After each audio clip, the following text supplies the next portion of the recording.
ദൈവത്തിന് സ്തുതി. പ്രഭാതകിരണത്തിലേക്ക് സ്നേഹവന്ദനം. ഭാഗം 1813.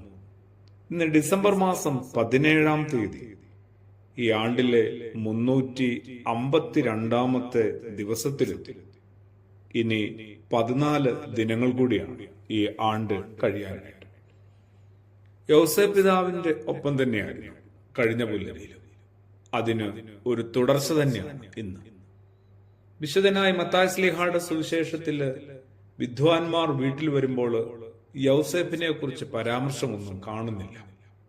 അമ്മയായ മറിയയ്ക്കൊപ്പം ശിശുവിനെ കണ്ട് അവർ നമസ്കരിച്ചു എന്നാണ് രേഖപ്പെടുത്തിയിരിക്കുന്നത്. യൗസേപ്പ് അപ്പോൾ പുറം ലോകത്തോ യാത്രയിലോ മറ്റ് അധ്വാനങ്ങളിലോ ആയിരുന്നിരിക്കും. തൊഴിലുമായുള്ള ബന്ധത്തില് വിദേശത്തായിരുന്ന പിതാവിന്റെ അസാന്നിധ്യത്തിലൊക്കെ ഇങ്ങനെ മാമോദീസായും വിവാഹവും മറ്റ് വിശേഷ ചടങ്ങുകളുമൊക്കെ നടത്തേണ്ടി വരുന്ന സാധാരണക്കാരുടെ മാനസിക വ്യഥകൾ, വിരഹത്തിന്റെ ദുഃഖം എത്ര വലുതായിരിക്കും. ഇനി ആരും വിഷമിക്കേണ്ട അത്തരം സന്ദർഭങ്ങളെ, അനുഭവങ്ങളെ നേരിടുമ്പോൾ.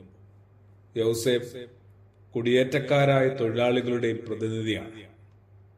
മാതാവായ മറിയാമിനെയും പൈതലിനെയും സംരക്ഷിക്കുവാൻ അക്ഷരാർത്ഥത്തിൽ ജീവനും കൊണ്ട് ഓടുന്ന 3 ആത്മാക്കളെ നമ്മൾ കാണുന്നുണ്ട് സുവിശേഷത്തിൽ. ചേർത്തുകൊള്ളാമെന്നും സംരക്ഷിക്കാമെന്നും ദൈവസന്നിധിയിൽ ഉറപ്പ് നൽകിയ യോസേഫ് അന്യനാട്ടിലും തൊഴിൽ ചെയ്തിരിക്കണം. അങ്ങനെയാകണം അവരെ അവിടെ സംരക്ഷിച്ചത്.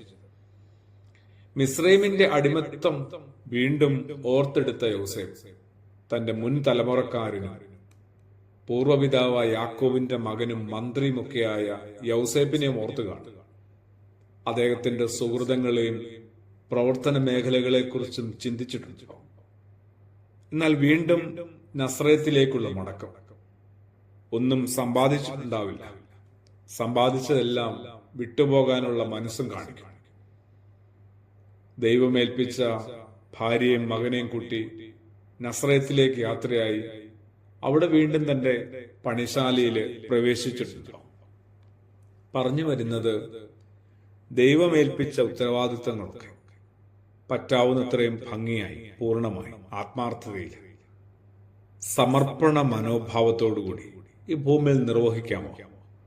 അതിനപ്പുറത്ത് ഒന്നും നമ്മളിൽ സംഭവിക്കേണ്ട സുഹൃതമില്ല. അങ്ങനെയാണ് നമ്മൾ നാളെ കാലത്തിലും ഈ ലോകത്തിലും രേഖപ്പെടുത്തേണ്ടതും അടയാളപ്പെടുത്തേണ്ടതുമൊക്കെ. യൗസേപ്പ് നീതിമാനായിരുന്നു എന്നത്, തന്റെ ഉത്തരവാദിത്തങ്ങളൊക്കെ ഏറെ ഭംഗിയായി, ആത്മാർത്ഥമായി, സമർപ്പണത്തോടെ നിർവഹിച്ചു എന്നും കൂടി അതിനകത്തൊരർത്ഥമുണ്ട്. അത് നമ്മളെ പ്രചോദിപ്പിക്കട്ടെ. ആമേൻ.